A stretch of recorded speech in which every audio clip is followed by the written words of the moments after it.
Кыргыз тили мамлекеттик макам алгандан тарта өлкөгө кулачын жай алды. 33 жыл аралыгында төкмө акындар, ырчылар обонсуз оордап дүйнө элдерине кыргыз тилин таанытты. Эне тилде китептер чыгып, котормолор көбөйүп пайдаланыла баштады. Менин жеке баамда ушул акыркы жылдары ошол котормо жаатында дагы айталык дүйнөлүк классикадан ошол кыргыз тилине которулган чыгармалар менен китеп дүкөндөрүнөн кезиктире баштадым. Ошонун өзү баягы 3 жылдат да. Деген менен учурда кыргыз тили коомдо өзүнүн ордун толук кандуу таппай жатат. Ошондуктан илимий жана колдонуу чөйрөсүн үйрөнүү мүмкүнчүлүктөрүн кеңейтүү муктаждыгы жаралды. Жарандар арасында өсүп келе жаткан муундар интернет түйүндөр аркылуу балдарга ыңгайлуу жагдай түзүлгөндүгү тилдин аксаткандыгына барабар. Кыргыз тили толук кандуу колдонулбагандыгы жарандарды тынчсыздандырат. Жаштар бар го, эми кыргызча сүйлөп, орусча сүйлөп деп, кыргызча аз сүйлөп, ошо тарбиядан башташ керек, биринчи кыргызча сүйлөтүп. Кыргыз тилинин баркы жок болуп атат да, анчачы. Ал азыркы өсүп келеаткан жаштарыбыз эле, өспүрүмдөр деле орусча сүйлөп атпайбы? Только азыр орусча сүйлөп калганбыз да.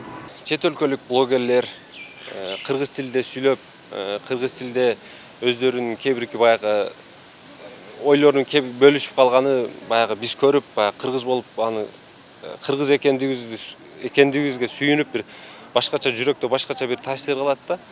Анан өзүбүз жаштар кыргыз болуп туруп анан эне тилибизди толук билбегенибиз, эне тилде толук сүйлөбөгөнүбүз бир аз өкүндүрөт. Кыргыз тилин өнүктүрүү, баалуулуктарын даңазалоо үчүн басып өткөн тарыхты чагылдырып, мультификациялык фильмдерде жана онлайн кыргыз тилин үйрөтүүчү тиркемелерди жандантуу менен тилди заманга шайкеш жайылтуу керектигин билдиришет. Бүгүн так, даана, булганбаган, орой эмес, түшүнүктүү, ынанымдуу, башкалар угуп сүйлөгүсү келип кеткендей кыргыз тилде берүү бул бүгүнкү күндө ар бир кыргызстандык жарандын вазыйпасы болуп эсептелет. Үй бүлөдөгү ар бир ата-эне келечекте ойлонуу зарылчылыгын сезе билишин филологдор маалымдашат. Баласынын кыргыз тилине болгон сүйүү сезимин, пайдубалын түптөөсүнө көңүл буруусу керек. Анткени тил өзгөргөнү психологиянын, ички туюмдун өзгөрүүсүнө алып келгендигин белгилешет.